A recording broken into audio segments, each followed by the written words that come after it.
All right, welcome back, everybody. Happy New Year. I'm so glad that maybe some of you is on travel and still locked in. But looking forward to keep seeing everybody day after day. For this week, we're gonna have 4 days: Tuesday, Wednesday, Thursday, and Friday. Okay, and then see how we progress throughout this week, and then next week we're gonna keep going. I assume we just need only another week, and I think we're good. Okay. And after that, I will go over, maybe like a prep class. Gonna go over some of the questions and then show you, what's the right way of analyzing the question, what's the right way of picking and choosing the right answer. Okay, so that's gonna help you how to, take the test. Okay.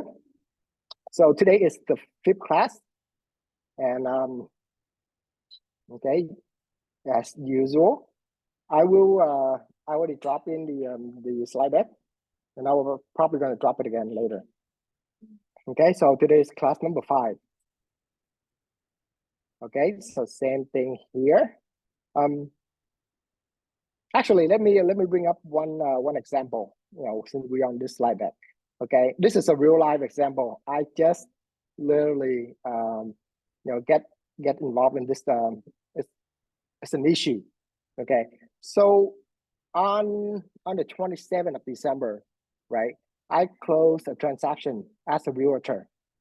Okay, and I'm helping a client to purchase a home.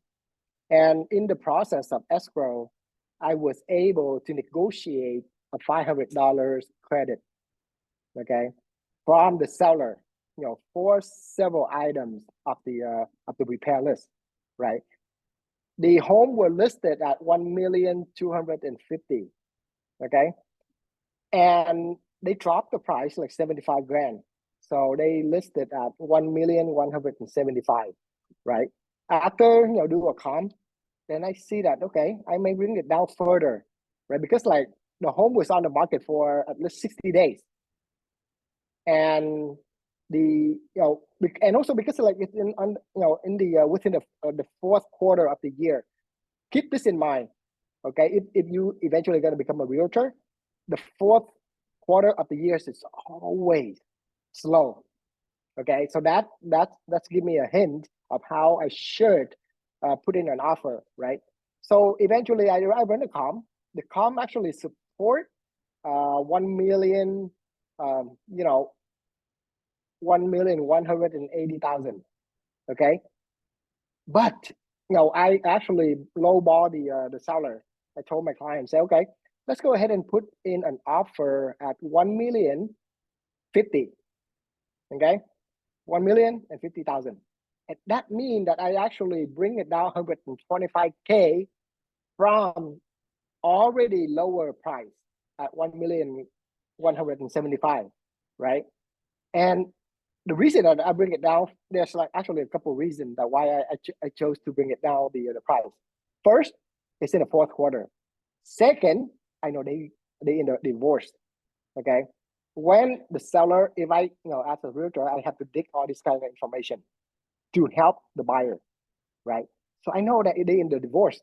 Usually, when people in the divorce, I'm sorry to do this, but when they in the divorce, they want to sell. Okay, and so I put in a low bar offer, and the other agent came back and say, hey, they in the divorce, they need some money to take care of some expenses and blah blah blah blah blah, and they say 1,150,000, right? I say no, we gotta go 1,050,000.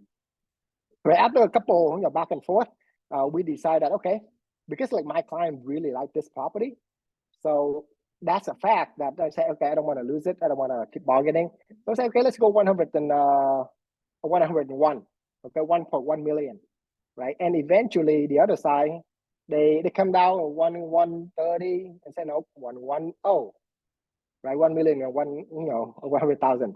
And then eventually we were able to lock it in at 1,000,000 and 100,000.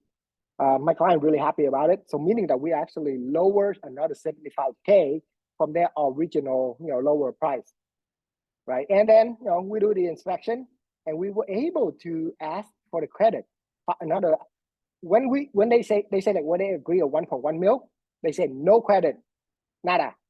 Okay, but hey, it's business, right? It's negotiation. Whatever you say, right? We check it out. We don't like it. We want to lower the price, or we ask for credit. So eventually, they agreed to a $500. $500, right? And we actually are able to choose it out from the seller. So yeah, everybody agreed $500 for the credit, right? And then we put in an addendum.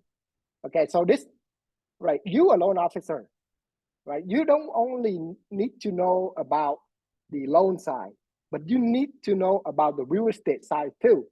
Because guess what? A lot of activity on the real estate side eventually going to roll over to the loan transaction, right? So as a realtor, I say, okay, we need an addendum. Addendum meaning an agreement, right? That the seller and buyer agree on a certain term and condition in addition to the original offer, right? So they say, okay, seller agreed to credit buyer $500 at close of escrow. Okay, what does it mean by at close of escrow? It means that at the end of the transaction, any credit or debit that need to be happen on that day. Okay, if you have to put in more money to close the transaction, then the buyer put more money in. If the seller agree on a certain credit, the seller gonna agree to it, and then escrow gonna do all the calculation and then subtract it out the cash to close or the funding from the lender and all that, and then send that over, disperse that over to all the parties, including the seller and the seller, lender as well. Okay, so we put in an addendum, $500. Everybody happy, agree, right?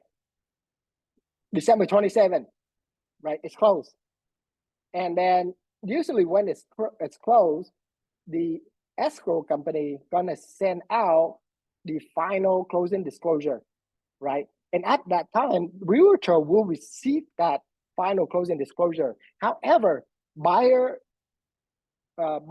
escrow, loan officer, everybody else saw that final closing disclosure, the CD, right? But as a realtor, I don't see it if my buyer don't share with me, or if the loan officer, doesn't share with me. I don't see it until they send me a check, my commission check. Within that commission check also include the final closing disclosure, right? So I read the closing disclosure and say, hey, we have an addendum for $500. However, in the closing disclosure, it's only $325 something. I forgot the total amount, right? And say, oh, this is not right, right?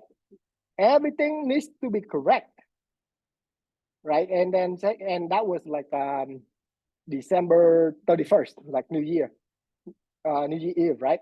And then I sent out an email to everybody, including the escrow officer, loan officer, transaction coordinator.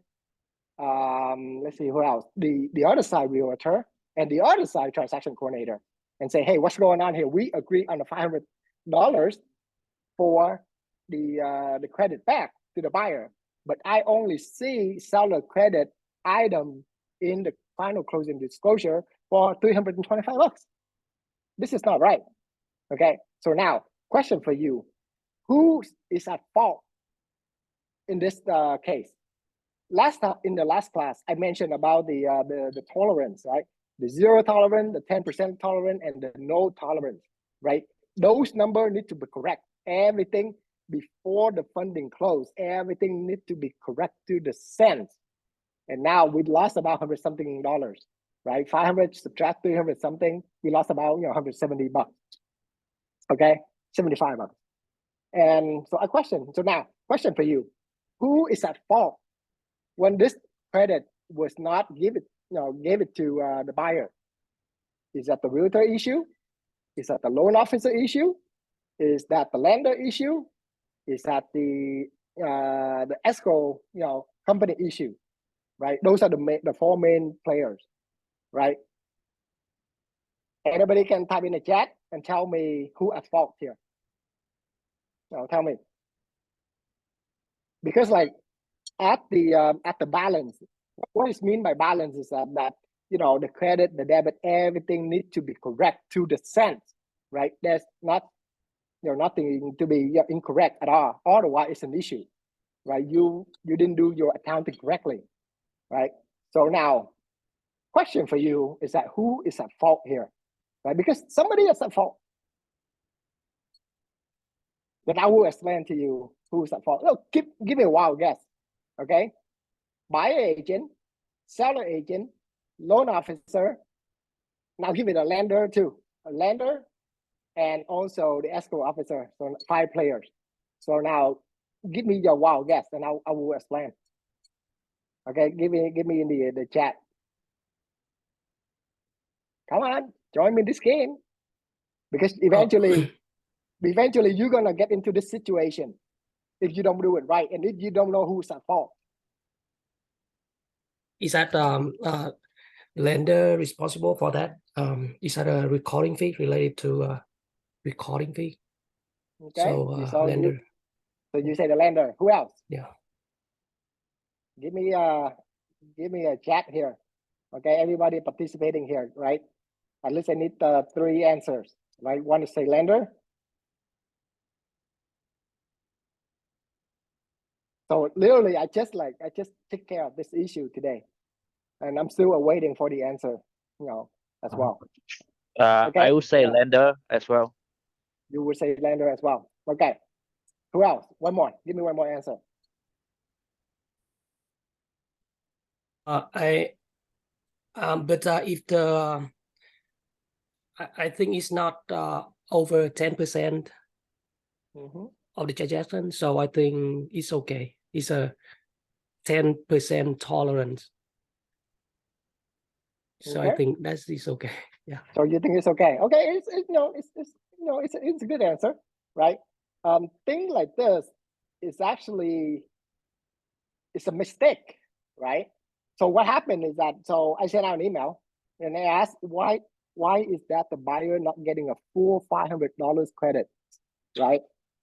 And then the loan officer say, okay, let me do some investigation. It's meaning the loan officer is not aware of this issue at all. So she sent out an email to the lender and asked, hey, what's going on here? We have an addendum of $500, but the buyer is not getting a full credit of $500. Instead, only $300 something, right?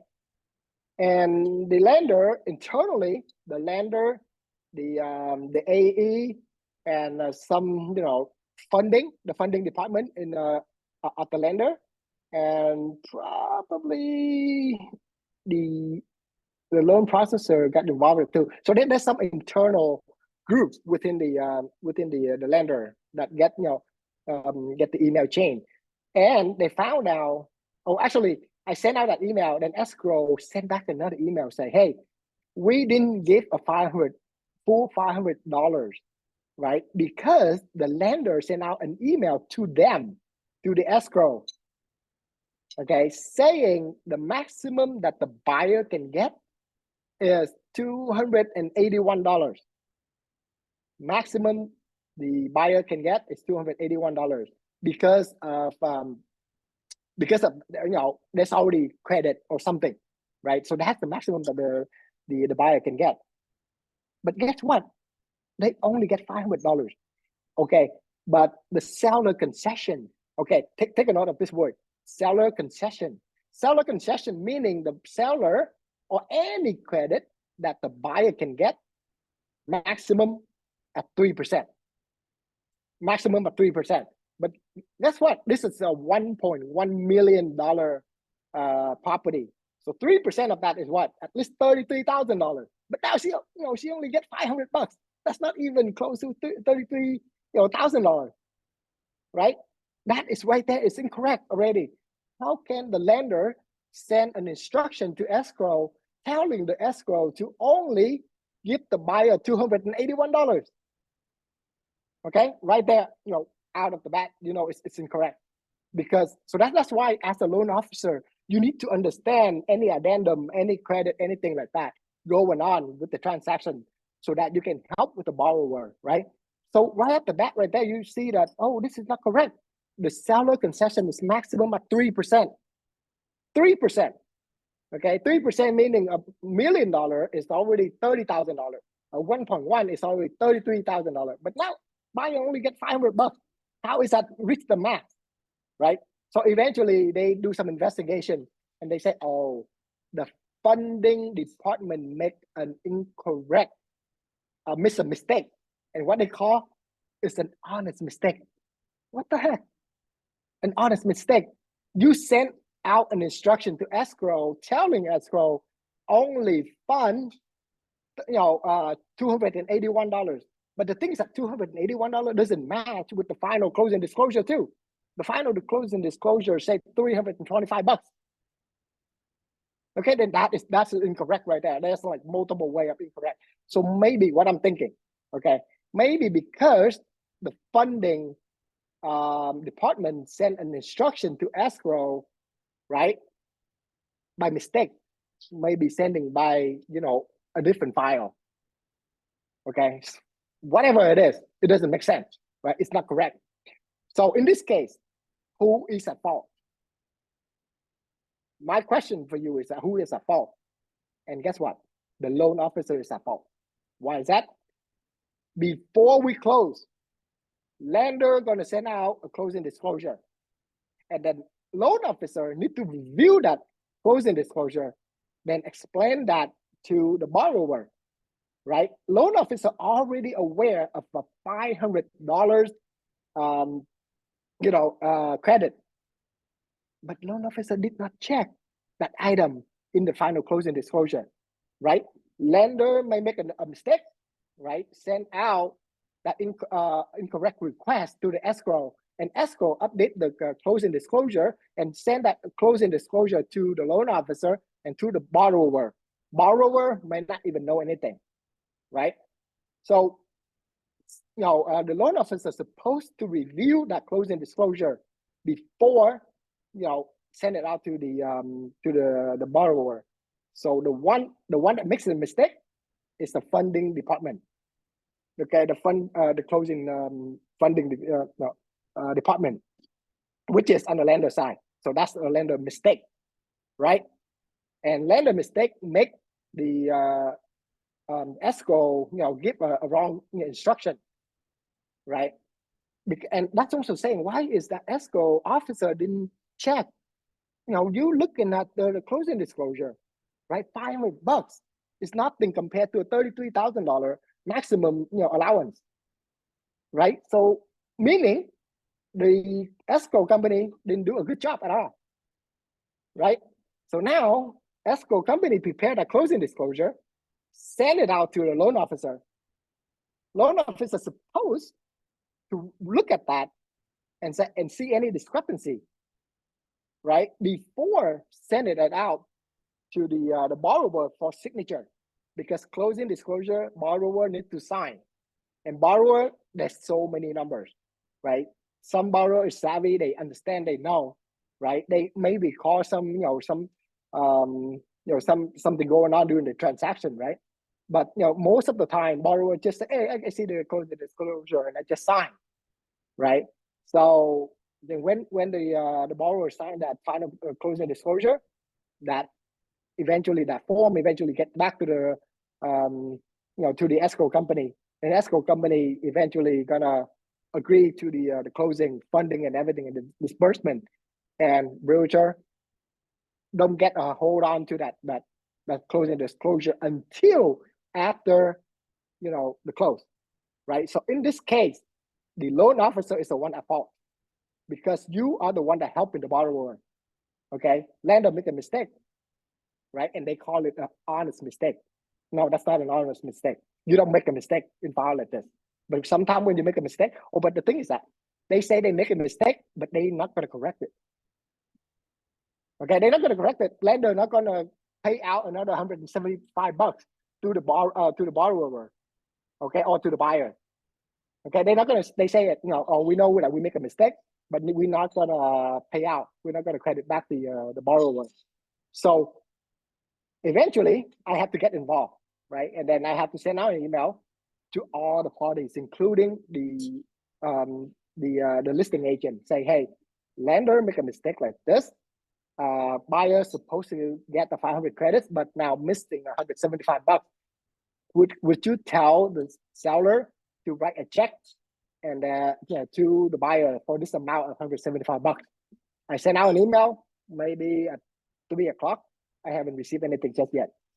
Okay, but the loan officer did say if the seller didn't agree to pay that back, she will pay for it because she knows, right? She knows that she already, she's supposed to review this closing disclosure and verify everything, but she didn't, or she probably relied on the loan processor. Okay, loan processor may not, go through everything correctly, right? So that's why she agreed to pay that if the seller doesn't pay that amount. So that's saying, right, when you are a loan officer, you need to make sure everything is correct, okay? And you need to understand the transaction process on the real estate side, right? So any form, any document, any addendum that was happen, you need to aware of that. Anything that related to credit, to loan, anything like that, you need to know, okay? So keep that in mind. It's a good example to begin with, right? All right. Okay, so today we're gonna move forward. So last time we talked about like the major act, right? TILA, RESPA, TRID, right? TILA and RESPA combined is TRID, right? And then now today I'm gonna go with another two major act, was introduced due to the meltdown of the housing market, during the 2008. Okay, so one of which is the Secure and Fair Enforcement for Mortgage Licensing Act, which is called SAFE. Okay, this was introduced back in 2008. The reason that this act, I'm sorry. Okay, I think I missed one slide. The reason that they introduced this act because like subprime, right? Because of everybody is easy to get a loan, they don't check credit, right? And when the whole market melted down, then the entire housing market collapsed. So that's why they look at over the process and they have to identify like several key points that affecting the housing market, and then they introduced the SAFE Act, okay, in 2008, right? So what is the SAFE Act, right? SAFE Act is a federal law in the U.S. that's what enacted in 2008 as part of the Housing Economy Recovery Act, okay? So let's say anytime that you see any acronym, HERA, right? Try to memorize that and see, okay, what does that mean? HERA is a Housing Economic Recovery Act. Okay, so this act is including many other other acts as well, other laws as well, and then SAFE Act is part of that, right? And this act saying that all the professional who helping with the the loan, anything like helping with credit and things like that, need to have a license, right? Not only need to have a license, but also need to register into a system so that they can they can keep track of who has license, who doesn't, and who need the renewal, and who actually get trained, get understanding on how to originating a loan, right? So they introduced an NMLS system, right? We already know what it is, Nationwide Mortgage Licensing System Registry. So now from 2008 and on, whoever get involved in originating a loan, okay, especially in the residential loan, need to have a license and need to be registered through the NMLS. Okay, that is one of the requirements from the SAFE Act. Okay, another thing is that that person need to be educated, need to take education courses, and need to pass a test, right? MLO are required to complete pre-licensing education, meaning that you need to complete the 18 hours plus the 2 hours per California state, for example. You need to take that, you pass the course before you take a test. But guess what? If you know the material, right, you can actually take a test without that pre-licensing, but once you pass the test, you have to take that 20 hours anyway. So it doesn't mean that you cannot take the test after you take the course. If you have enough in your knowledge, you can take the test first, but after you pass the test and you haven't taken that 20 hours, you have to take that 20 hours, right? So the law doesn't prevent you from taking the test, before taking the required training or education, okay? So, but anyway, you have to be educated, you have to pass the test to get the license. And then the SAFE law, the SAFE Act also say that whoever doing the loan origination need to have the criminal background check. Okay, it's a mandatory. Okay, because like if you get bankruptcy, if you involved in fraud and all that, you are not allowed to get a license. Okay, maintaining some records, right? Mortgage company are required to maintain records related to their MLO, including their registration, licensing. Just try to be compliant. Okay, so the broker need to keep track of their employees, their contractors, employees who actually receive salary through W-2, or who a contractor is receiving a 1099, right? And they have to have all that record, and it's required by the SAFE Law Act. Okay, maintains a good record. Okay, so like I say, this act was introduced as a federal government level, right? So the government passed the Secure and Fair Enforcement for Mortgage Licensing Act.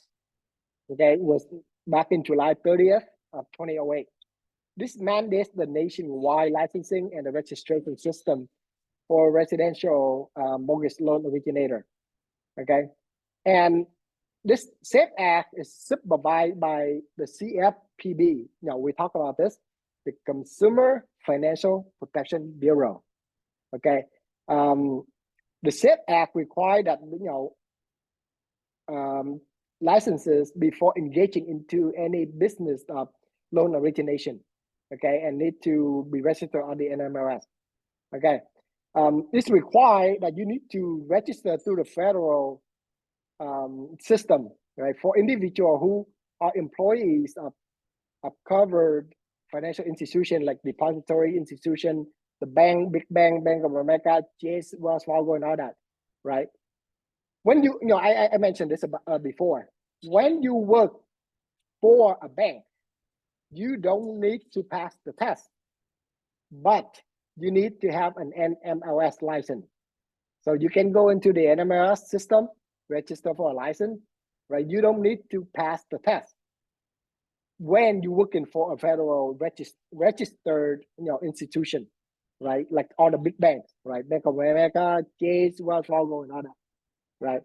And also saying that for other individuals, a state license and registration as a state licensed mortgage loan originator and a unique identifier. Okay, so if you want to working for for a state, right, you need to have a license. You have to be licensed with that state. So that's why you have to have like several licenses with let's say California, Washington, Texas, Florida. Each state have a different law. You have to take the course, or the training, the pre-license training or continuation training, with those states. And like I say, the SAFE Act, the objectives are aggregating and improving the flow of information to and between the regulators, multi-state. The NMLS is actually a system that share between like different states, right? And like throughout the 50 states of the US, okay? And it's allow a way that people, the federal government, the prosecutor, FBI, government agencies, the consumer, the employer, able to locate the MLO using that NMLS ID. Okay, so that NMLS system allow everybody who get involved, with checking somebody, check any MLO, able to check that. Okay, and the objective is also like to enhance the consumer protection and supporting the anti-fraud. Okay, And like I said, it's providing consumer with an easily accessible information at no charge regarding employment history and publicly adjudicated. Similarly, like if you make any mistake, they record you, they track you to say, you have violating any, law or anything like that is stored in the NMLS, and the consumer can go in and check for that particular, MLO. Okay, so like the bottom line of the Safe and Secure Act is that, they want to be able to transparent, right? The consumer get the information upfront, help and them understanding what they get themselves involved into, right? And so, like I say, as an MLO, right, unique a mortgage loan originator means an individual who take a residential mortgage loan application. Okay, for the business, lending, you don't need a license. Okay, but for residential, you do need a license now. Okay, and like if you involve in like offer a term, offer a rate for any residential mortgage loan, you need a license. Okay, or you when you are supporting that and you get a compensation, you need a license. Okay, MLO does not include the following tasks, right? Individual who perform purely administrative or clerical tasks on behalf of individual MLO.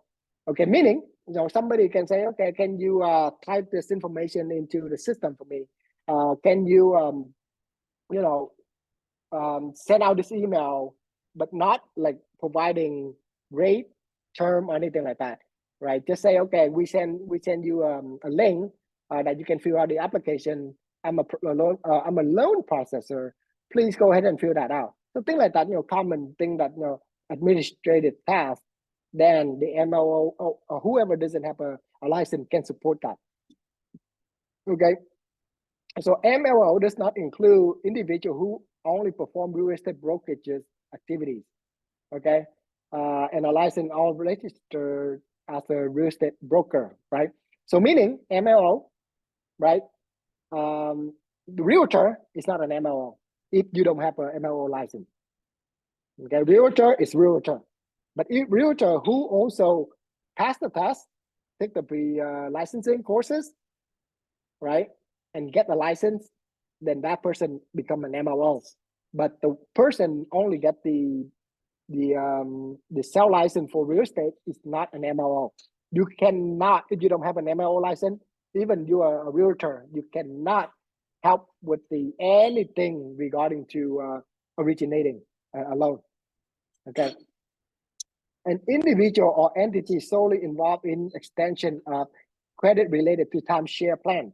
Okay, so meaning that there's a case that if you go on travel, you go to Hawaii, you go to Cancun, right? Sometimes they sell you a timeshare, right? Those people that represent that that corporation selling the timeshare, they can help you with that. They don't need a license. Okay, they don't need an MLO license, but they can help you with that. Okay, that's an exclusive. Okay, loan processor, underwriter who work for financial institution, mortgage lender, or mortgage broker. Okay, so like I mentioned earlier, right? Any loan processor, right, that working for a financial institution like Bank of America, Chase, Wells Fargo, right? Any banking, right? When they work for them, they don't need a license, including the underwriter. However, if the loan processor, the underwriter, work outside of a banking system, right, banking institution, then they do need a license. Okay, the loan processor do need a license, right, to help, because like guess what, they get involved in reviewing and checking all the other documents, so they do need a license. Only if they work for the institution, then they don't need it. But when they working as a contractor, right, independent contractor, then they do need it, including the underwriter, right? Okay, loan processor, underwriter who works as an independent contractor must have a license. I just mentioned it. Okay, MLO maintaining registration. So, right, you get a license, you practicing right? You have been originating loan for the consumer. Now, every year, per the SAFE Act, you need to maintain your education, your license, and your registration, everything up to date. Okay, a sponsor by financial institution or a mortgage broker, right? So you need to be sponsored by somebody, by a broker, or by a bank, right? You cannot work by yourself unless you're a broker. Okay, if you're a broker, you can do it by yourself. But if you're not a broker, right? Broker is another level up, from the salesperson, right? Salesperson could be a realtor or could be an MLO. Okay, so you need to be sponsored by a financial institution, and then you have to annually renew your license. Okay, the renewal period is between November 1st to December 31st. You will be late after December 31st, but you have the extended renewal until February 28th, but your license will be inactive and you will have to pay a penalty, okay, additional fee to get your license renewed. Okay, so keep this in mind. Okay, this will be on the test. Okay, renewal between November 1st and December 31st is a deadline. But guess what? Before you do that, you have to take your 8 hours of a continued education and then 1 hour per state that you register. And once you've done that, you submit the renewal application. And then NMLS, they're gonna review it, right? And they can take up to 2 weeks or longer to renew your license, right? So if your license is not able to renew, let's say you complete all that requirement, but if your license is not renewed by the December 31st, it may drag it on to the first week of January or the second week of January. They do have a case that that they say allow temporary authorization. So meaning that you can still practicing, you can still helping with the loan, right?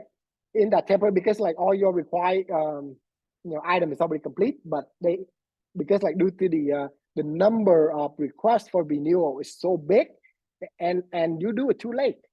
So sometimes they cannot process your application on time, but they allow you to have a holding temporary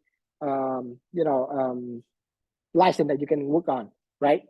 But if let's say if you haven't complete your required continued education, then your license will be inactive starting January 1st until you renew, up to like February 28th.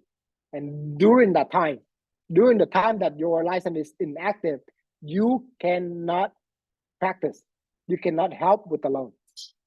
Okay, and like say update to registration within the 30 days for specified significant changes, including your name change, employment termination, reportable changes to legal or any regulatory action. Meaning that, okay, if any change in your name, your place of living, your employment, or if you have a bankruptcy or anything, you have to report that within 30 days. You have to update it within 30 days. Okay, update to registration within 60 days from the effective date of a merger, acquisition, or reorganization. So the last bullet say that if you work for a broker and a broker joining another broker or another institution, right? And then within 60 days, you have to update your record on the NMLS. Okay, so that's what it said. Okay, continue with the SAFE Act. So like I say, the SAFE Act is the whole purpose is that it want to introduce a significant impact on the mortgage lending industry, setting some standards, right, and increasing some oversight of this whole mortgage originating industry. Okay, so within the SAFE Act, I say how there's several things that you can do. First, how to become a loan officer in, let's say, in California. First, I already walk you through this like at the first class, right? Request for an NMLS account, complete your NMLS approved pre-licensing education, right? The online school that I told you about, right? Complete that course, pass the safe test, the examination, and after you pass the test, you have to fill out an MU4 application, right? And then you have to submit a background check on you, right? And then you have to find a broker or an institution that sponsor your license, right?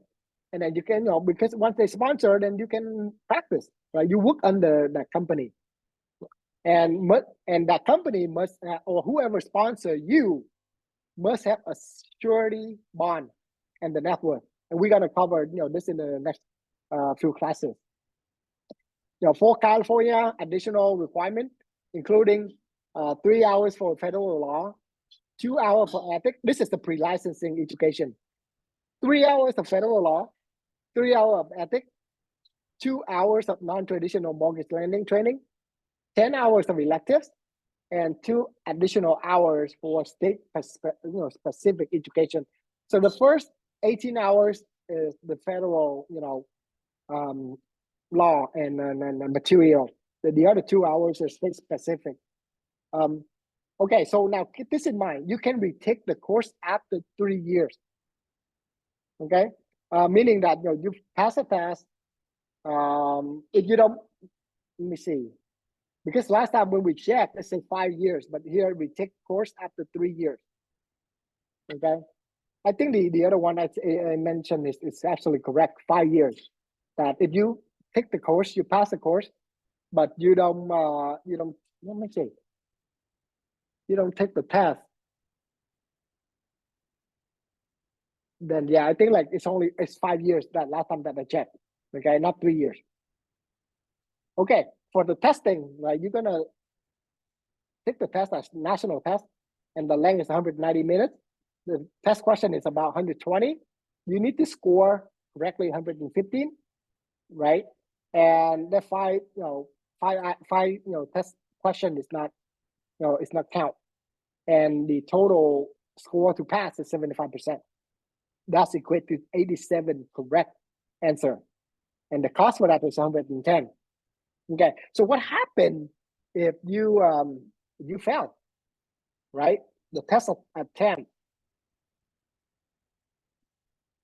Okay, so initial fail, you have to wait for 30 days to retake the test. If you fail the second time, you take the test, you fail the second time, you have to wait another 30 days before you take the test the third time. Okay, so this, you need to remember all this, right? All this information that I have on the testing, including this, you have to wait. And then thirdly, if you fail the third time, this time you have to wait for 6 months. So try to pass the test the first time, at least the second time. If you fail the third time, then you have to wait for 6 months. Okay. So let's say initial new retake, recycle take. Okay, after you wait 180 days, after you wait for 6 months, and then it start over again. If you take the fourth time, you fail, you have to wait 30 days. You take the fifth time, you wait another 30 days. So you can take as many as you want, but your wait time is going to be long. Just spread it out. 30, and 180 days. Remember that. Okay.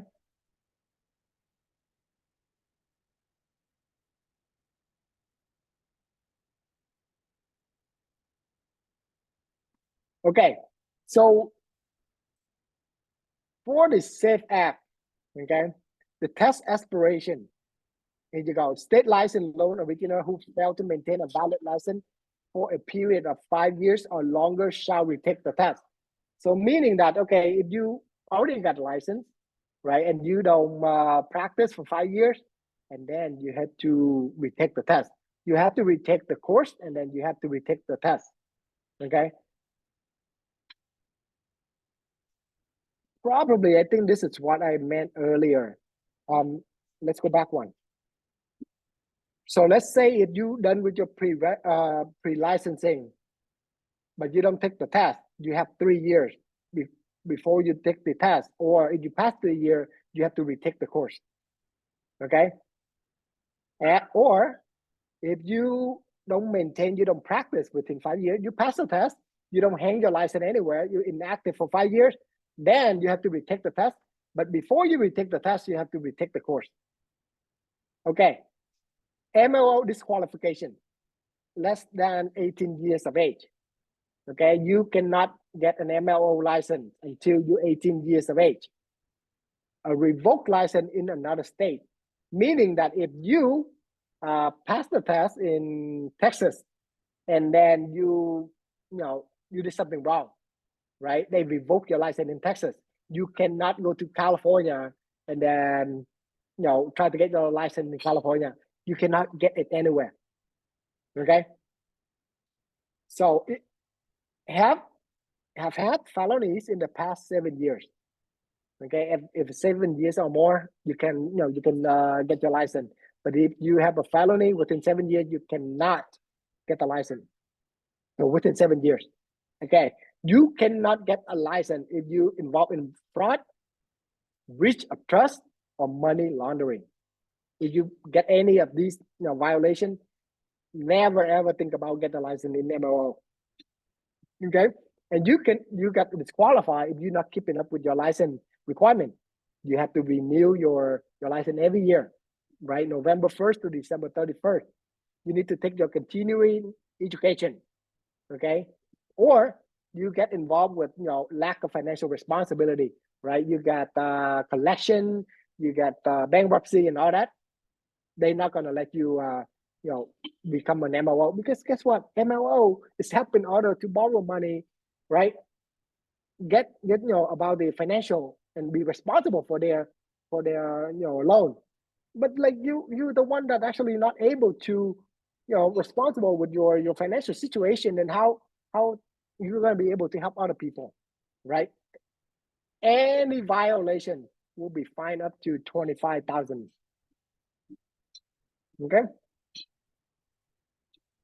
Okay, then why SAFE Act, right? The reason they introduced the SAFE Act due to the crisis in the housing crisis in 2008, right? Which tried to prevent the mortgage fraud and irresponsible lending. Okay, lack of uniform regulation, meaning that people with no license can still practicing originating, right? So now they have a system in place that if you want to help with the lending stuff, originating loan, then you have to follow SAFE Act, and you have to follow all the guidelines of the SAFE Act, right? And the goal for the SAFE Act is to protect the consumer, okay? So that everything that we do nowadays is protecting the consumer. For instance, like the example I showed you earlier, the consumer supposed to get $500, but now they only get $300 something.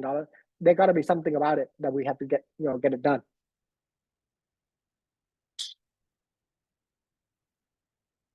Okay, let me see here. Okay, number 4. Okay, the SAFE Act introduced the NMLS system. Okay, that is why the SAFE Act was introduced, right? And they tried to addressing the systematic issues, because like 2008, if you haven't have a chance to watch The Big Short, okay, then you should. Okay, it's on Netflix. I hope still that. Okay, so that movie telling you what is going on with the housing market, from subprime lending to like irresponsible of MLO, not even an MLO, like loan officer, right? So there's a big system, and then also like credit bureau that didn't do a good job, right? And then that causing this whole massive meltdown of 2008, right? So it's a systematic issue, and now they want to protect that by introducing the SAFE Act. Okay, so SAFE Act was great, right? But I don't know if you're aware, maybe in 2010, 2012, there was a big rally in Wall Street. And they say Wall Street is like so greedy, and they have like a big demonstration, right? And then eventually they came out with the Dodd-Frank Wall Street Reform and Consumer Protection Act. Okay, what is Dodd-Frank, which is called in short Dodd-Frank Act? Okay, what is it? It's a comprehensive financial reform law in the US that were signed into law by President Barack Obama in July 2010. Okay, some key aspect of this, including the financial regulation. So Dodd-Frank established FSOC, Financial Stability Oversight Council, to monitor and address systematic risk to the financial system as a whole, not just only for mortgaging, but for the whole market, for the whole industry, financial system. Okay, the FSOC create the Consumer Financial Protection Bureau. We talk about this, CFPB, right? To oversee this agency, CFPB, to oversee and regulate financial products, services to protect consumer from abusive and unfair practices. So the CFPB is the one that monitor all the mortgage origination and all the activity surround that. Okay, to protect the consumer. The Volcker Rule is a provision within Dodd-Frank. So Dodd-Frank is a law, and they add another provision. They add another let's say a sub law on it, right, to restrict proprietary trading by banks and limit their ability to invest in hedge funds and private equity funds. It's a goal to prevent excessive risk taken by banks with taxpayer insured deposit. What does it mean? The Volcker Rule say, hey, Mr. Bank, you don't take the people money that they deposit into your bank and then use that money to invest in risky assets. Okay, so this rule is preventing that. Okay, if you do so, you violate the law. So all the hedge fund, all the bank, right, or even private, actually, I'm take it back. If they invest that into the hedge fund, the risky, hedge funds or the equity fund, then they violating the Dodd-Frank. Okay, because that's what happened. Right, back in 2008, if you watch that movie, you will understand more. But back in 2008, right, all these banks, keep buying subprime loan and then CDO and all that bundle. They bundle, loan after loan after loan, and they just sell it out. And these loans are bad loans because individual loans in this bundle are, non-qualified, right? They may not even, have the good credit. They, they didn't check the income and the financial situation. So they are really bad. And they just keep bundle it together and they sell it as a fund, as a equity, right? And now this law, came out and say, the Volcker rules say bank cannot, invest in those kind of funds. Okay.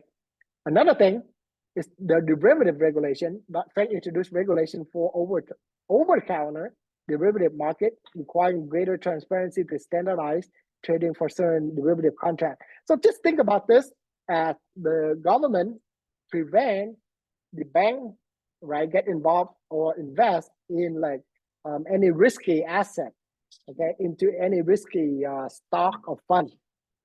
Okay, mortgage reform. Dodd-Frank Act introduced a mortgage reform, right? The act implement various reforms related to mortgage lending, servicing requirements, for lenders to ensure the borrower have the ability to repay. The mortgage reform, I actually mentioned this, in the previous talk, right? So they introduced several forms that the lender need to follow, right? Make sure they have the servicing available, right? And all the lending that they do need to be correct. And the consumer need to meet certain criteria and requirements, and they need to be able to repay, ability to repay before taking out a mortgage. Okay, so the Dodd-Frank Act add on to that mortgage reform. Also, the credit rating agency, right? Dodd-Frank enhanced the oversight of regulation of credit rating agency to address conflict of interest and improve the quality of credit rating. So what happened in 2008 is that there are several credit rating companies, right? Big companies that they actually rate and say, okay, this Bank of America, I give it the AAA. Wells Fargo, I give it a AAA plus, right? But they don't check, what these banks are doing. They just give the good credit, even though that these banks are invest in the risky asset, right? And when they do that, their rating need to be go lower. They cannot keep getting A, triple A. And what they claim is that, hey, these banks came to me and asked for a rating, right? If I'm not doing it, they're gonna go down the street and they're gonna ask somebody else doing it. So I want to keep my client, so I give it a triple A plus. Okay, so that's what happened. Now the Dodd-Frank came out and say they're gonna regulate this, and they make sure that all these rating agencies need to follow the law, follow the rule, and make sure they do the right thing. Okay, and if you're watching that movie, it's kind of funny that out of this whole 2008 fiasco, only one person got jailed. If you watch that movie, that's what it's saying. Okay, and that person is actually working for a credit rating agency.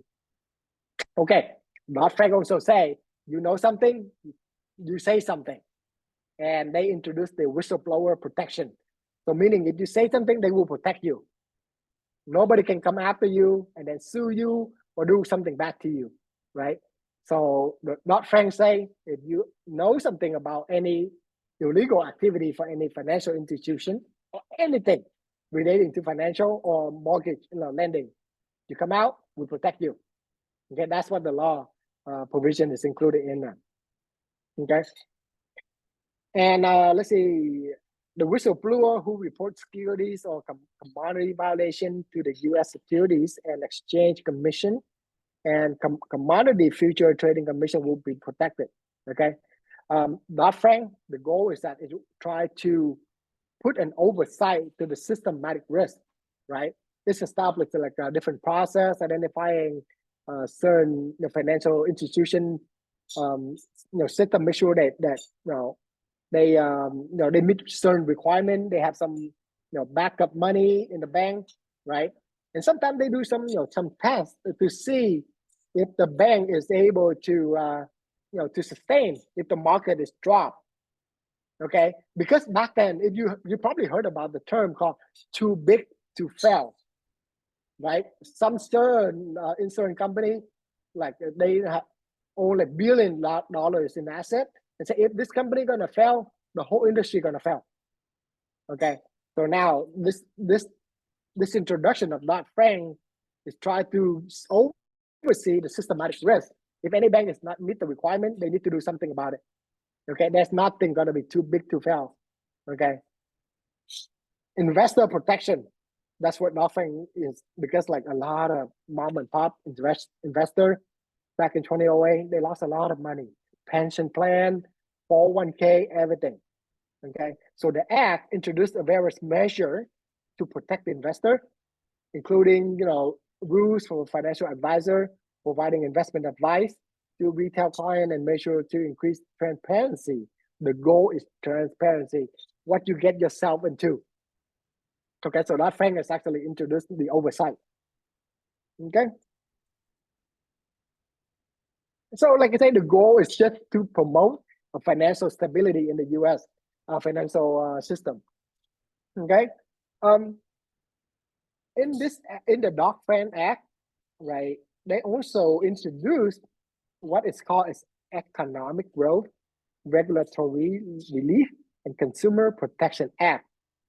In short, for Economic Growth Act. Okay, this was later signed by President Donald Trump in May 24, 2018.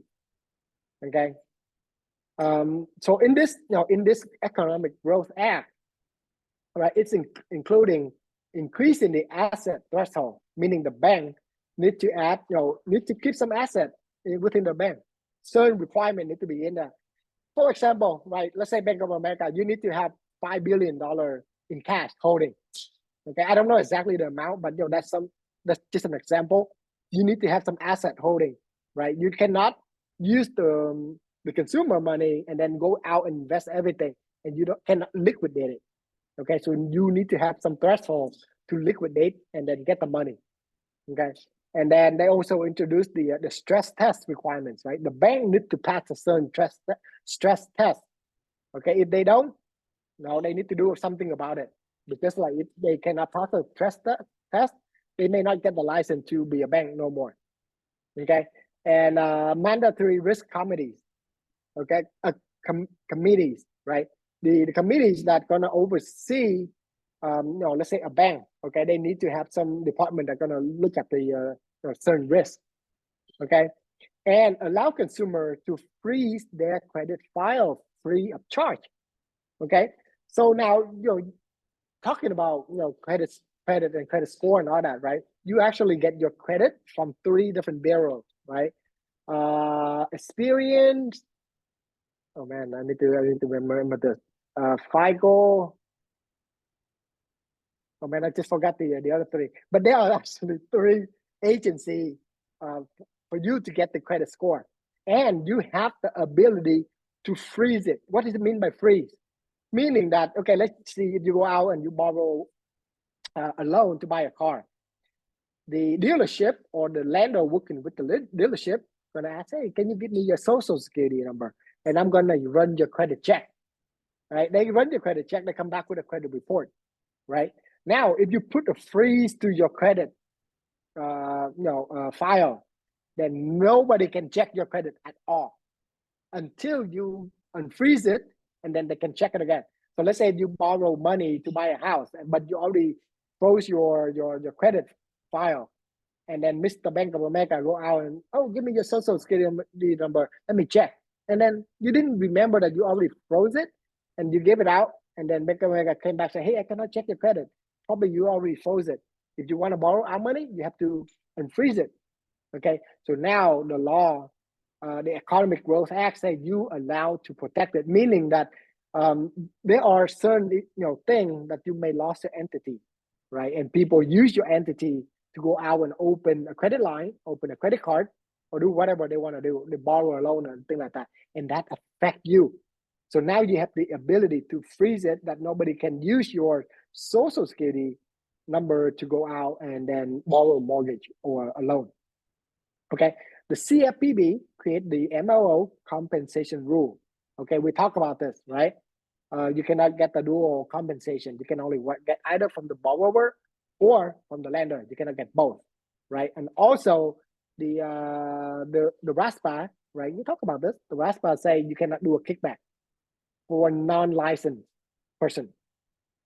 Okay, Dodd-Frank mandated that the ability to repay.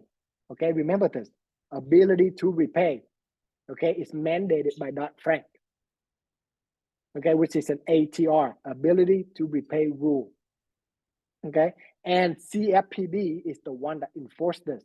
So meaning that you as an MLO, right, you have to make sure that this person who want to borrow a loan, have the ability to repay, right? You don't just give out a loan. Okay, now Dodd-Frank also introduced another provision, which is called UDAP. UDAP is short for Unfair, Deceptive, Abusive Acts and Practices Rule. Okay, that's why UDAP. Unfair, Deceptive, Abusive Acts and Practices Rule. Okay, try to memorize that. So Dodd-Frank UDAP can cause significant financial injury to consumer, erode consumer confidence, and undermine the financial marketplace. Okay. The CFPB has the enforcement authority to prevent unfair, deceptive, or abusive acts. What is unfair? Unfair means redlining, meaning you allow one person to borrow a loan, but not the other person to borrow a loan, right? Your marketing for a loan is deceptive. Bait and switch. For example, you say that, hey, you, Mr. A, you can come to me and get the 5% rate, but eventually you got a 7%. Okay, it's deceptive marketing strategy. Abusive, right? Anything that you do that instead of giving like a good loan, you give them like a bad loan, a loan with high price, high cost. Okay, so the UDAP is trying to prevent all these. Okay, unfair act or practices in commercial, it causes or likely to cause substantial injury to the consumer. The injury is not reasonably avoidable by the consumer. The injury is not outweighed by countervailing benefits to consumer or to competition. And unfair act or practices including substantial injury, not outweighed by benefit, or not reasonable by avoidable. Okay, so these three say, okay, whatever you do, right, this act prevent you from injure somebody, get into some bad loan, okay, and you get in, the benefit of getting the loan, and the risk of losing that loan, or you give it out something that the borrower eventually cannot avoid it, right? They don't have the ability to repay. Okay, so here's a couple further explanation. Deceptive acts or practices, a representation omission act or practice is deceptive when the representation omission act or practice mislead. Okay, you have an act that's mislead or likely to mislead the consumer. You can intentionally or unintentionally mislead the consumer. Okay, that is deceptive. The consumer interpretation of the representation omission act or practice is reasonable under circumstances. Okay, so like I say, the consumer need to understand what they get themselves into. Okay, the misleading representation omission act or practice is a material. So meaning that whatever you give out, whatever you marketing, eventually that's gonna be materialized. Meaning that eventually that person gonna take the loan, and not knowing that what he or she get into. Okay, so all the deceptive act is bad for the consumer. Okay, misrepresentation about loan term. I just mentioned it. In 2004, the FTC sued a mortgage broker advertising mortgage refinance loan at 3.5%, fixed for 30-year loan, or 3.5% fixed payment for 30 years. Okay, implying that the offer was for a 30-year loan with a 3.5 fixed interest rate. Okay, so if you look at this example, right, it may be a little bit confusing when you read it, but you need to be clear. Okay, is your loan rate fixed for 30 years, or is your payment is fixed for 30 years? Which is your payment can be fixed for 30 years, but the rate may be fluctuate. Okay, so it's actually a misleading. Okay, so practice likely to mislead, reasonable consumer perspective, material representation. Okay, so you need to be clear, and you don't want to misrepresent your material, right? When you say that, okay, 3.5% fixed payment for 30-year loan, okay, or 3.5 fixed payment for 30 years. Okay, so meaning that if you read this, you may say, oh, they pretty much the same. But hey, what happened? The second one say 3.5 fixed payment for 30 years, right? But the loan probably not going to be fixed for 30 years. Okay, so make sure that whatever you advertise need to be clear. Okay, so why is Dodd-Frank? Like I say, the goal is to address the causes for financial crisis happening in 2008, prevent the reoccurrence of such crisis, and enhance consumer protection.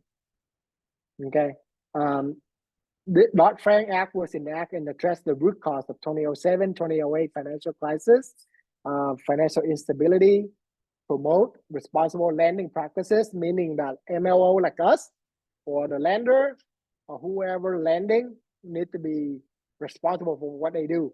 Make sure they do it right, okay, and need to protect the consumer from abusive financial products, right? And try to strengthen the regulatory oversight of the whole industry, financial industry, and try to meet a certain objective, so that 2007, 2008 won't repeat. Okay, so we're talking about Dodd-Frank, right? And we're talking about, let me see. I'm sorry, I just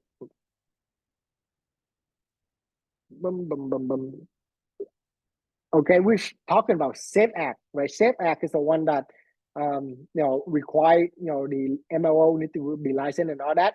Dodd-Frank is trying to strengthen the mortgage rule, and the next one is the ECOA. Okay, so what is ECOA? ECOA is the Equal Credit Opportunity Act. As a big picture, ECOA meaning everybody should be able to check on the credit, using the credit to borrow money. Okay, and everything needs to be transparent and no discrimination. Okay, so the ECOA was originated in 1974. So you probably see that ECOA Act was introduced a while back. It was not part of the 2008 housing market meltdown.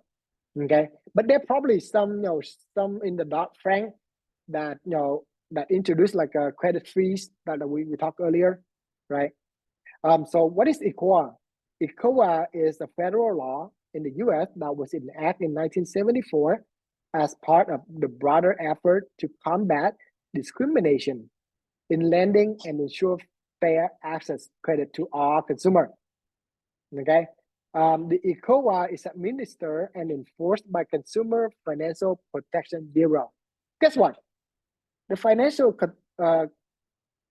Protection Bureau just only recently got created by the Dodd-Frank, right? So meaning that ECOA is now actually turned over to the CFPB to get enforced. Okay, and the goal of the ECOA is to prohibit discrimination, including race, color, religion, national origin, sex, marital status, age, receipt of public assistance, blah blah blah. Okay, I will go further later. Okay, everybody get treated the same.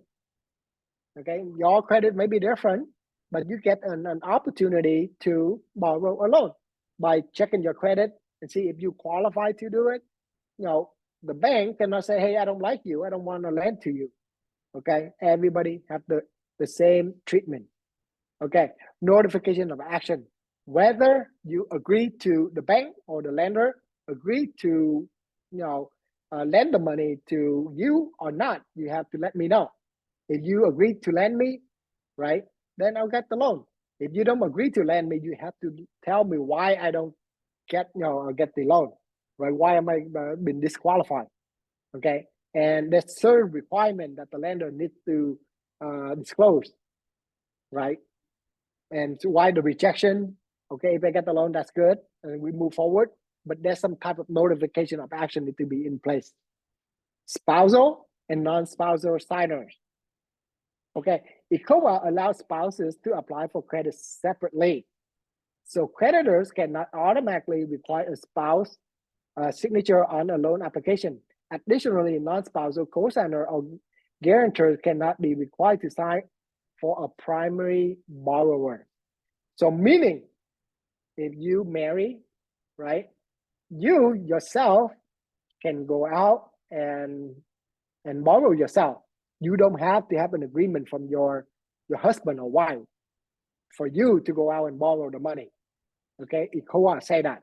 ECOA say you can go out, you borrow the money, right, as long as you are able to qualify. Okay, and you don't need your spouse's signature. You can, if you qualify, if you have the money, if you have the ability to repay, you go ahead and get a loan, right? You don't need your spouse to agree with you or to to get his or her signature before you can go out and borrow a loan. Okay, so try to get that picture in there. So you are freely to get a loan as long as you qualify. Okay. However, if you and your husband or wife, right, own a property, okay, both of you on the title, or both of you on the loan of that particular property, and if you want to use that property as a collateral, right, to go out and borrow another loan, then now you need your spousal signature or agreement. Why? Okay, because, right, as a let's take California as an example. All right, California say, if you husband and wife, right, you are entitled to the community asset. Okay, whether you're on the title or not.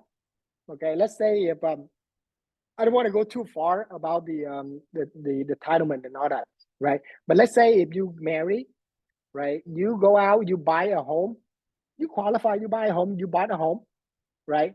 And your spouse, because you both married, right? Your spouse is entitled 50% of your property that you just purchased. Okay.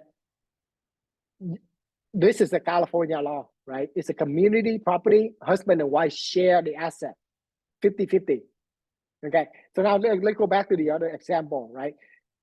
If let's say both of you on the title, and then you want to go out and borrow another loan for a car, for another property, using this home as collateral, then you do need your spouse signature, right, to get a loan out of this home, and then use that money to go out and buy another property, right? And in the process of loan origination, right, especially in California, if you are a loan officer, you go out and you have a borrower come in, hey, Mr. Man, I want to borrow money to buy a home. You have to find out if that person is married or not. Okay, if that person is married, meaning that if that person gonna join title with his or her spouse, then that's okay. Both of them gonna be on the title of the property that they're gonna purchase, right? So they're gonna sign the title together. One or the other may not be on the loan. That's fine too, right? As long as the other person is qualified to borrow, right? So you have to make sure, right, this person coming in is married or not. If he's not married, that's good. He can do whatever he wants. Okay, but if he's married, but he want to buy a home on his name only, right? You need to file a quick claim deed from the other party, because sometimes that let's say husband and wife, right? They make a decision. Okay, you go out, husband, you go out, you buy a home, but I have nothing to do with that home. Okay, and then the lender makes sure that because this person is on the title and on the loan, but not the wife or husband, right? The lender needs to have a quit claim deed from the other spouse. The quit claim deed meaning that, hey, I have nothing to do with that property. Okay. Why is that the lender require that? The lender want to require that because, like, when there's something going on with that property, the lender doesn't want the other spouse to come in and claim interest of that property. Okay. And say, hey, I want to sell this property, but the wife say, hey, you cannot sell it because we in the community asset. Me and you married, you cannot sell that without my agreement. But the lender bring out, hey, you signed a quit claim deed. You say you have no interest of this property, so you have no talk. Whatever he does, you have no talk. So this get a little bit complicated, in the process of mortgage lending and all that. But eventually, once you're familiar with the origination process, so this is one of the steps that you need to make sure is that there is any spousal interest in it. Okay, the ECOA, like I say, is try to discriminatory practices. It prohibited discrimination lending practices such as redlining. What is redlining? You need to remember this word, redlining. What is it? Redlining is to refuse make loan or provide services to certain neighborhoods based on their racial composition. Right? Redlining is that meaning that the bank say that, okay, I don't want to lend in downtown of San Diego. I only lend in North County of San Diego. Okay, that's redlining. Okay, the bank cannot do that. Okay, the bank, if you want to lend, you lend to everybody. You cannot say that you can, you're not lend to this, this community, but not the other community. Okay. Another thing is called reverse redlining. Okay, reverse redlining means that you focus on only lending to this community, but not the other community, because this community is really bad and they're gonna, they borrow the money, they're not gonna be able to pay it back. You lend it to them, and then you go in and you foreclosure all the houses. Okay, so that's reverse redlining. Okay, so one way is that you pick and choose which community you to lend, or the other way is that you pick the bad one and you lend it, right? And then that, that they're gonna fail to pay, and then you foreclosure the house. Okay, so that's called redlining. Remember that. Okay, and another thing is steering. Okay, steering meaning channeling applicant into specific credit product or term based on protected, characteristic. So you steer as an MLO, you steer the borrower to this product for a higher commission, for example. Okay, instead of giving the best product to the consumer, the borrower, you're steering this person to this product. So that's called steering. Okay, and remember this, steering is probably going to be on the test too. Okay, ECOA say about the reporting. Creditors are required to report credit information without regard to protected characteristic. The protected characteristic, there were 7 of them, if I remember correctly. We have to go back in the previous slide deck, previous class to see what those protected characteristics are. Okay, they must also maintain records for a specific period of demonstrated compliance to ECOA. Okay, so there's certain requirement to keep documented record, okay, for a period of time. And there were several things that we mentioned, like 2 years for for any compensation record and things like that. Okay, and then 3 years or 5 years for for the record of the transaction. And ECOA also introduced the enforcement. So CFPB and other federal agency enforce ECOA by investigation any complaint from the consumer, right, regarding discrimination, and they're going to conduct examination to financial institution or lender, taking legal action against the creditor who found to be violating the law. Okay, consumer who believe to have experienced discrimination in the credit transaction or in the mortgage lending can file a complaint. So because of this Equal Credit Opportunity Act, consumer now have the power, right, to reporting any mistreatment or any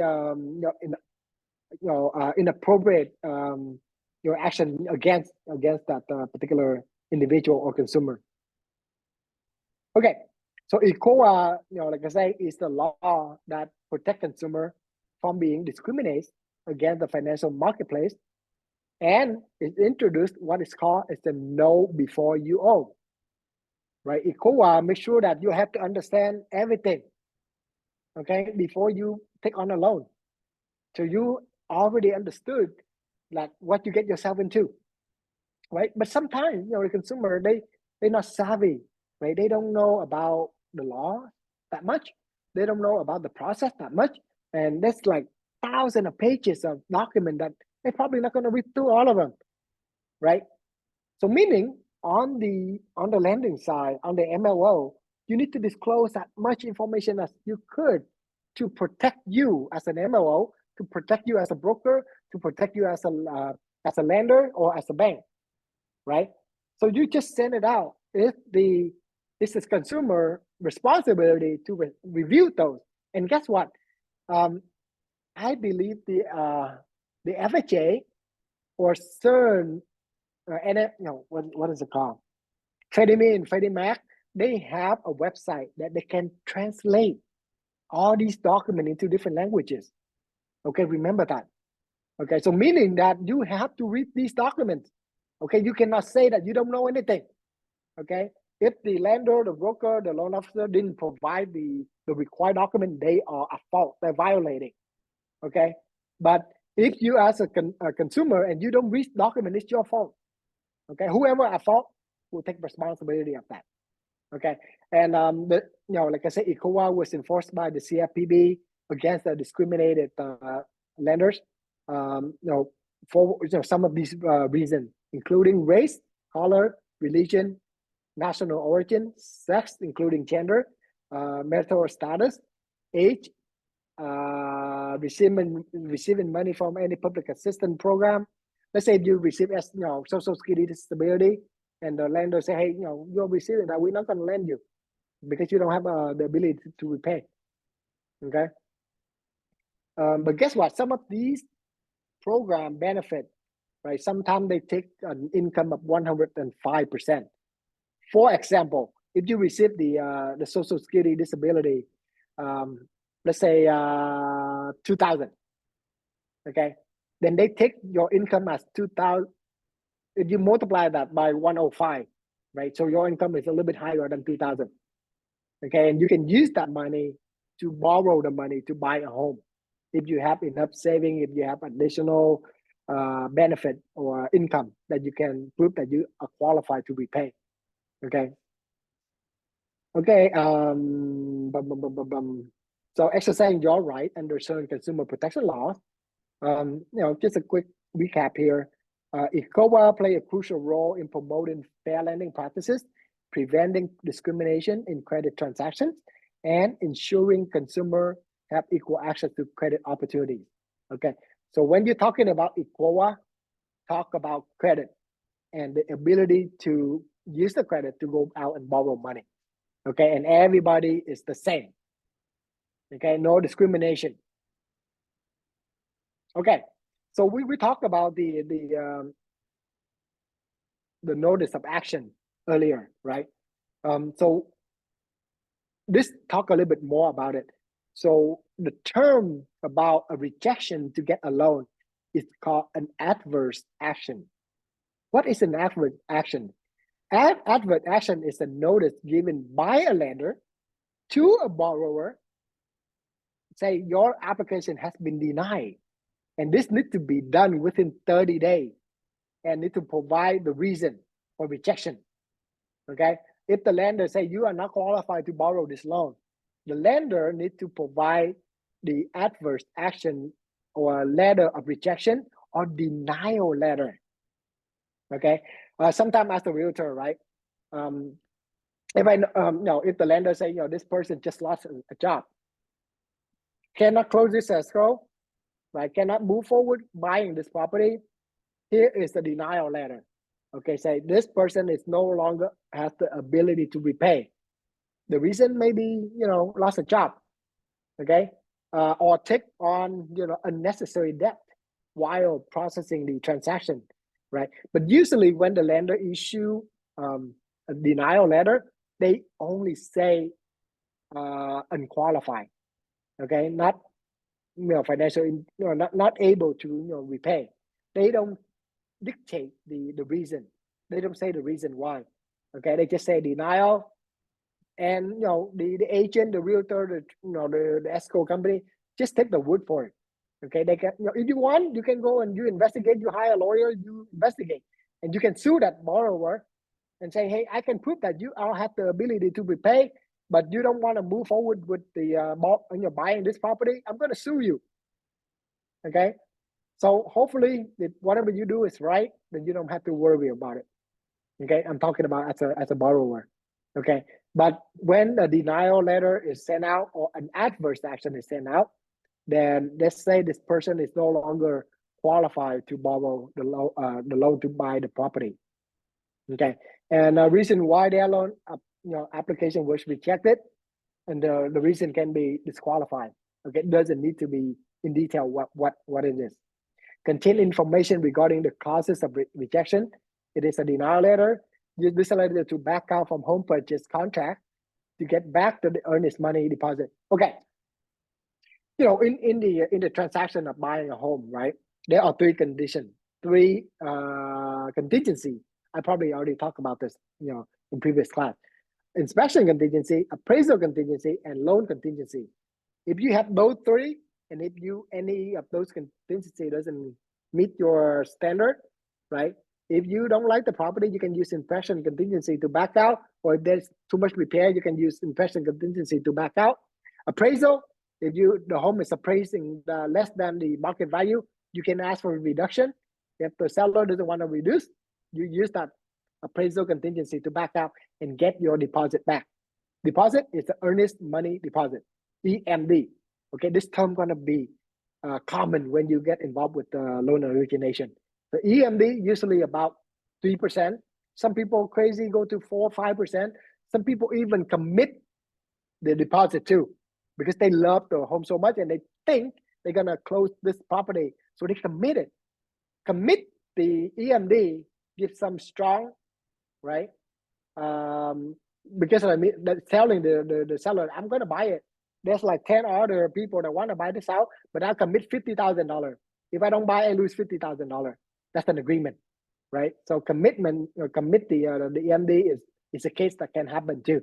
Okay. If not, you have 3 conditions that you can take the EMD back. Okay. If you get a denial letter, right, and your loan cannot be approved, you get your EMD back, your earnest money deposit back. Okay. An adverse action is requested within 60 days after receipt of the notice. Okay. Lender must promptly share copies of appraisal and other written valuation with the applicant at least 3 business days before consummation. Okay, remember this.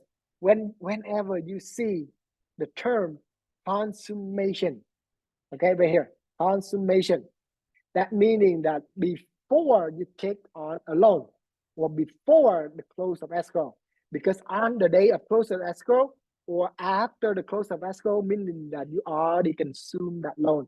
You already consume that loan, meaning you already take that loan and you're responsible to pay that loan per the agreement on the notes, right? So consummation means you consume that mortgage. You take that mortgage. Okay, and this right here say that if you want to request for the appraisal, right, and then you can get that, the lender need to give you anything about the appraisal of the property within 30 business days before the close of escrow, before the consummation. Okay, because like usually that once the appraiser done with the evaluating the home, right, the appraisal of the home, the appraiser usually send to the lender send to LO send it to the borrower. So say, hey, this home is appraised for $1 million. Okay, these are the report, okay, for these homes. Okay, so usually they do it quick. They don't even wait until the 3 business days before consummation. Okay. So like I say, why is equal? First is to combating discrimination, promoting equal opportunity, protecting consumer rights, encourage fair lending practices, preventing redlining. You don't pick and choose the community to lend. You lend to everybody. There is a scenario, okay, that, for example, let's say there's a lender, right, has the money, want to lend, right, but they cannot, because sometimes their requirement is that I can only lend 200,000 or more, because like if you buy in the California, right, your loan sometimes can be 500,000, 800,000, $1 million, right, because the home here is like $1 million, of dollars for a property, right? But let's say if you go and you buy a buyer buy a property in, let's say, Texas for $300,000, right?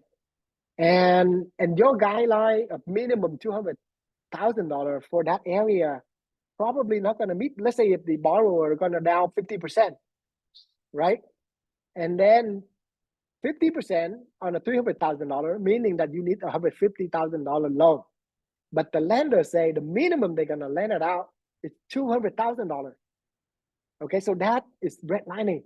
That is saying, hey, we cannot lend it to you, right? Because it's you less than what we our minimum. So the lender won't lend to that person, and actually that's actually violating the law, right? But the thing is that their minimum is that it's 200,000. So meaning that if you want to work in that area, in that state, okay, then you have to take account of everybody, okay, throughout the state. Okay, then your minimum requirement need to be lower.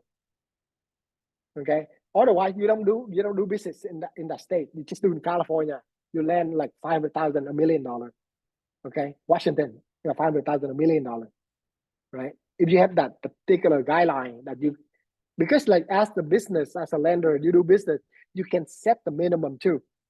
Okay, so meaning that if you don't lend in these low cost home area or state, then don't do it. Don't lend it in there. So be careful on that one too. Okay, so preventing redlining is one of the reasons why ECOA was introduced. And the goal is to supporting financial inclusion. Everybody have the, have, regardless of the diverse background, everybody should have the credit to borrow. Okay, regulatory oversight. ECOA is enforced by CFPB. Well, we're done. And I'm sorry, I'm overrun a little bit. Almost every time. Anyway, so those are the three main law that I'm discussing today. And I also give you a couple, real world scenario, right? So be careful when you go out there. Make sure you do it diligently. And the example that I gave you today is actually the professional loan officer, kind of missed that. And my client, now I have to fight for my client to get that money. So you got to be careful out there. Always do the right thing. Pick your right mentor, right? Follow the right mentor. Get the training that you need. Get the support that you need. Get the answer that you want to get the answer for, right? Because you as a new MLO, you're gonna learn a lot, but you need a lot of help.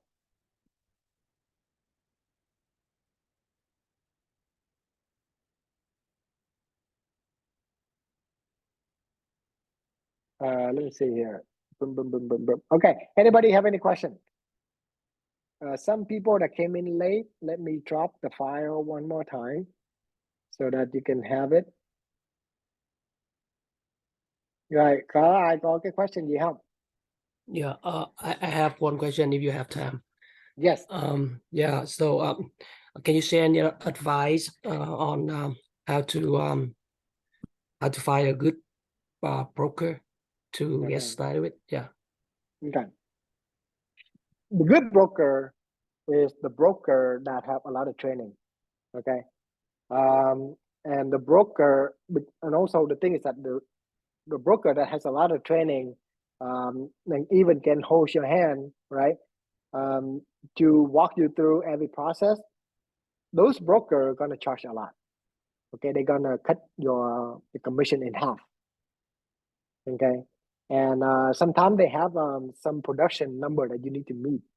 If you don't meet the production number, they may kick you out, or they can put you on a on a blacklist that you need to meet certain criteria. But majority of the time, in this particular market right now, loan officer is because of the nature of the market, right?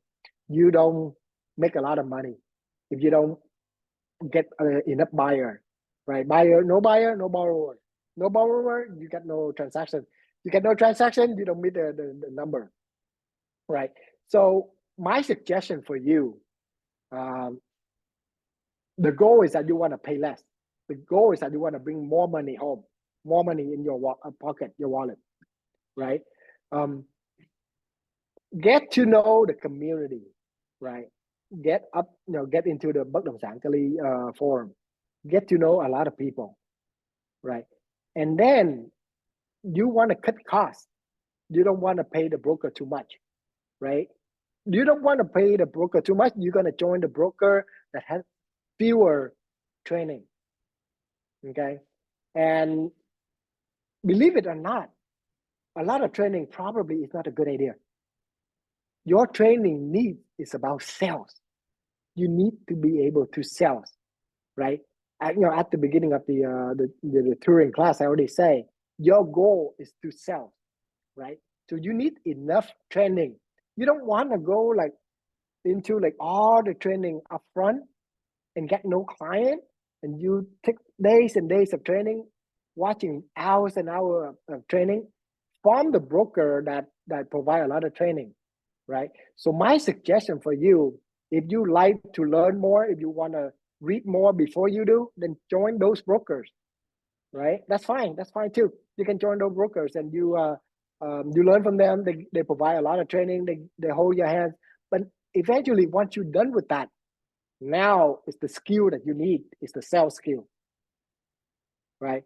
So my suggestion for you, join the group, connect with a lot of MLO, professional realtor, professional MLO, right? Join them, okay? And pick a mentor, follow that mentor, and then pick the broker that charge less. And you learn from the group, you learn from your mentor, right? And you learn from the professional that they train you for free, or they teach you for free, or they answer your question for free. There are people like that on our group, okay, especially me, okay? So you can pick a broker that charge less.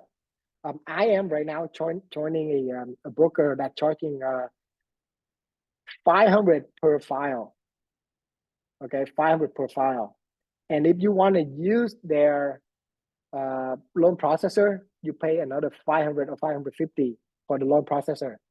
So let's round it up $1,000, okay? And if you take in a loan that like 2% commission, okay, for a 500,000 loan, then you bring in 10,000, you pay out 1,000, you keep 9,000, okay? So meaning that's a 10%, 1090. But if you join a broker that provide you a lot of training, a lot of hands holding, shoulder padding, then you have to sometimes pay like 40, 60. Sometimes you get 50, 50, right? So think about that, right? So like I say, if you want to learn more from anybody, join those brokers. But if you want to leverage the community that I'm building, that a lot of people are contributing, then join this community, get a mentor, get to know more people, get your answer when you ask those questions, right? And then you keep more money in your pocket. Yeah, Hope that answers your question. yeah, actually, I spoke with two brokers previously, and I think I know the one that you're talking about Okay. 1,000 for transaction. But in common, they provide loan processor, and training and the platform that they use. But then the main thing is you got to go get the client. That is a more important thing. Yep, that's the most important thing. Yep. Yeah, you have to pay your own marketing fee. So yeah, you got to go get the client, and yeah. So when you think about it, right? Brokers, right? They want to make money. Here we're talking about brokers only. We don't talk about bank institution and things like that, right? Brokers, the way that they make money is that they need volume. Okay. And the way they need volume is the way that they attract MLO. The more MLO, the better. Even with this kind of market that have really low activity, right? If they get more LO, the money that they bring in is higher than have fewer LO, right? So they attract an LO by providing a fixed rate, fixed fee, and all that, right?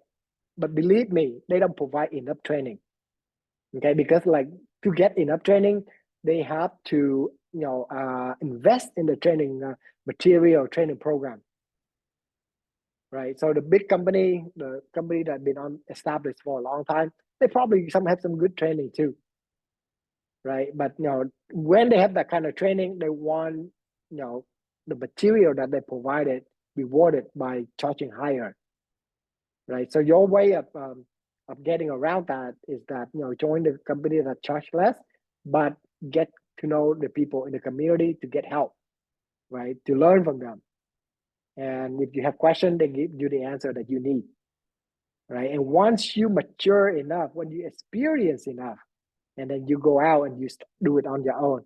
But believe me, if you get to work 5 loans, 10 loans, you probably already get a good grasp of it.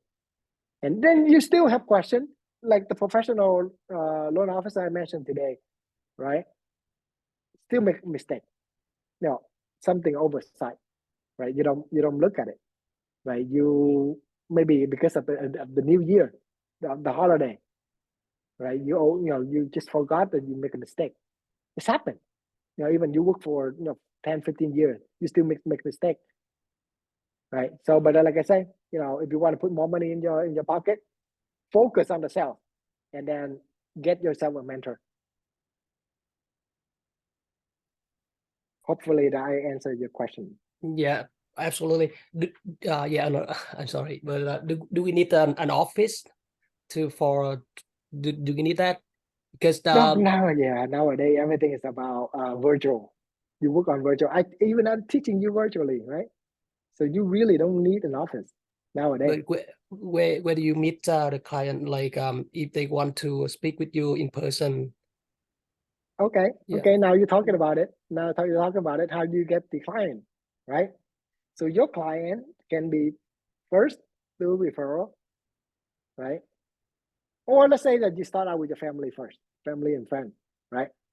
And then once you get one client, that client is going to help you spread the word, and you get referral. Right? Referral through that, those clients that you had, and then if you think about it, that referral, if you do it well, that referral going to exponentially grow for one channel. Okay, so let's talk about this. Okay, sales is about having different revenue, different leads, and funnel into your pipeline.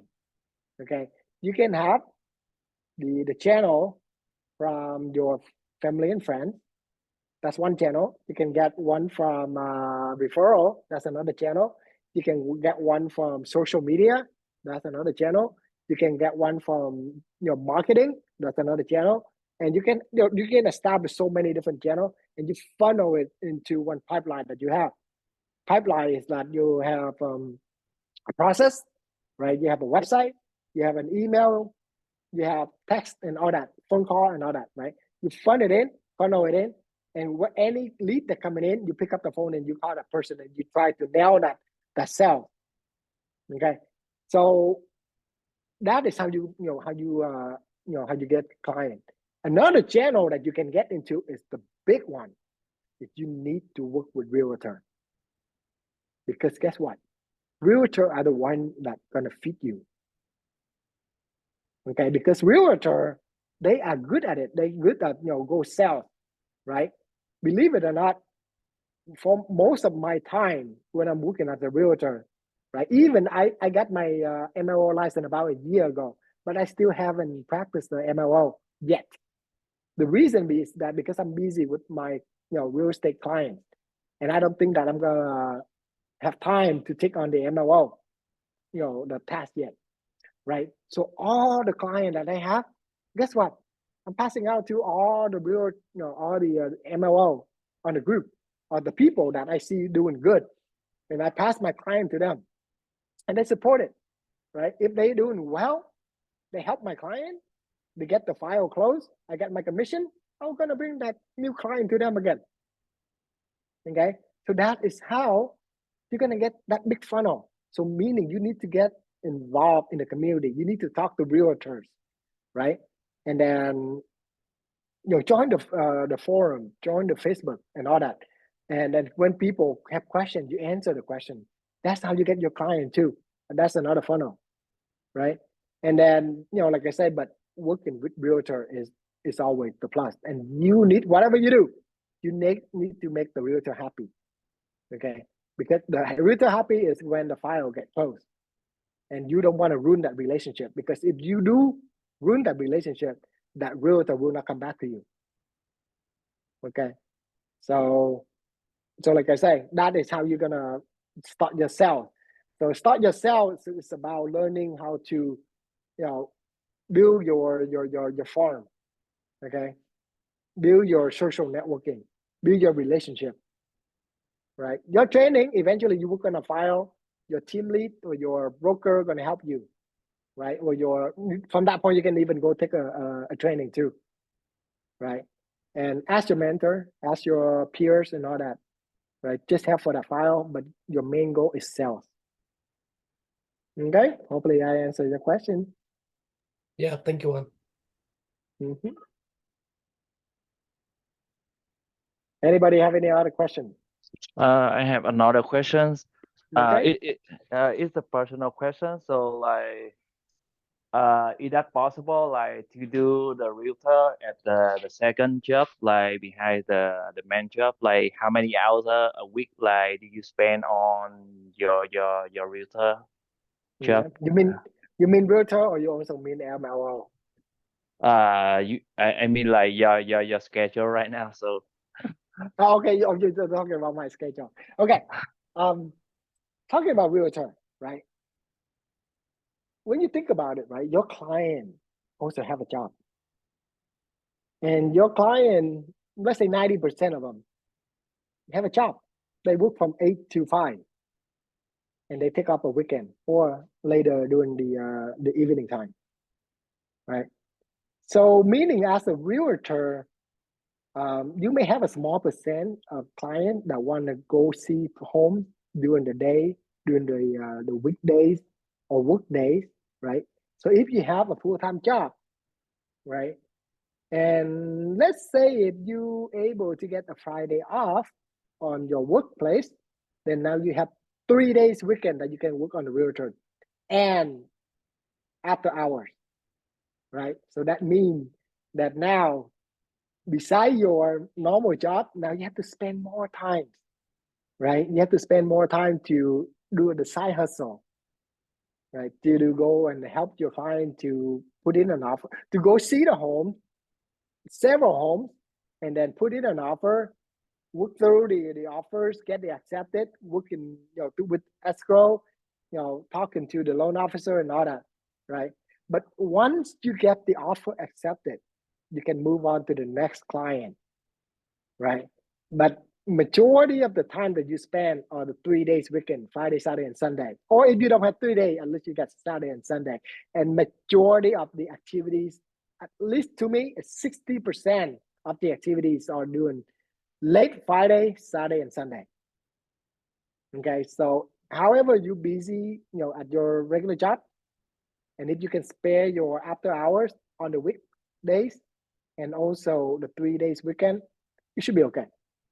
But it's hard. You have to spend a lot of time. If you're single, it's easy. If you have family, a little bit harder. Okay, but if you love this industry too much, then I think you can do it. I can do it. You can do it.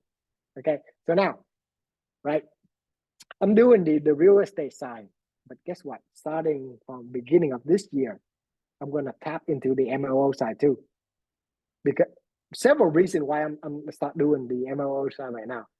Okay, first off is that I want to have a better control of the whole transaction, right? Because majority of the time in the transaction, I kind of rely and unknown what the loan officer is doing, right? And if I know everything, and I think I have a better control if I'm keep track of all the process, right? All the documents, and make sure that my client doesn't make any mistake providing information that is not needed, and make sure that I tap onto the account executive, make sure that I ping my loan processor, and make sure that I'm able to communicate with the underwriter, make sure that I can talk to the escrow officer, and make sure everything works out. So that's the reason why I want to start doing it now. Okay, because like there are cases that some of my files almost fall off the cliff, and I hate that feeling. I hate that feeling. I don't want to lose any transaction, and I want to be able to control it. So that's why I want to do the loan processing starting this year. And also, I have many other vision that I want to expand, right? And to answer your question, if you do this on the side job as a side hustle, it will affect your job. It will affect your job, your performance. It will affect your job and your performance. Eventually, if you love it so much and if the job that you do is easy to manage, then that's fine. But thinking about if you see that you have an opportunity expanding in the real estate side, right, and mortgage lending side, then eventually in the future you're going to do it full time because the opportunities are there. Okay. So like I say, nice and weekend that you should be able to do it as a real estate. And each file, like I said, because the goal is that you want to sell. Once you get the offer accepted, and if you're a realtor, you pass it on to transaction coordinator. You do an oversight of the whole transaction, right? If you're on the MLO side, once you get into the the escrow, right? You do some prep work, and then you throw it to the loan processor. Let loan processor do it for you, and you do an oversight, right? And then you move on to the next client, because you don't want one client a month. You want to be 10 clients a month, right? Let's say you 10 clients on the real estate side. You know how much it is? Over $100,000. Okay, let's say if you have like you can pocket like on average 15,000 a transaction, then 10 clients per month. Oh my God, you're gonna make tons of money per year. Let's say if you're gonna do a loan, 4,000 a loan, let's assume, right? 10 clients a month, you get 40 grand. Right? Loan is probably easier, right? Because like you can get many loans. And a lot of people that doesn't want to deal with client, and they want to sit at one place, they don't want to go around like realtor, then they do loan. And if you do good, you get 5-10 loans a month. Oh my God, you're more than enough.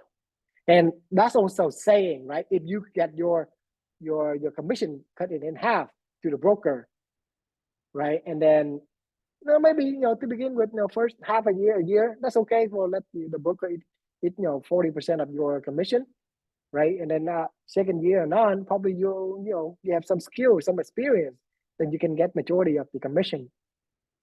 And then the more loan that you do, the better it is. And guess what? We're gonna get into a cycle of refinancing. When the interest rate go lower, people refinance.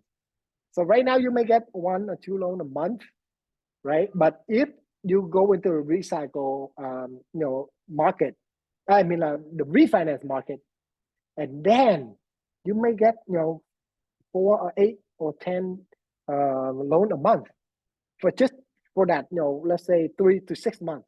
You probably just only do that and you take the rest of the year off. Okay, but you need to save money for the rainy day, meaning that when the market is bad, right? And the way that you're gonna do well in this market is that you need to build your funnel. You have so many channels, especially the realtor channel. Okay. Anything else? Thank you. Mm-hmm. So like if you if you're like in the teen years, early 20s, right? I do have a couple of students in this class that young. Don't worry, right? If you need to work with a senior loan officer, then do so. Share with them, learn from them, because like you are still young, you probably don't have the skill set of talking to people, dealing with people, right? You will learn. You will take years to learn, but you are too young right now, right? And it's a good thing. You learn from now. 5 years from now, you're gonna be an expert. Imagine when you buy 22, 25. Okay, you're already an expert in this field, right? It's 5 years of experience. It's great. And then besides that, you can still go to college and still originating loan, or even if you good, you can become a realtor too. Okay, but you need to have a foundation, meaning you have to have a degree. You need to have a stable job first. But because of what, the end goal of a realtor or MLO, you want to invest, you want to expand your portfolio, right? You want to build your asset, you want to build your net worth by investing in real estate. And then you need a good job, you need a W-2 job to prove, right, you qualify to repay.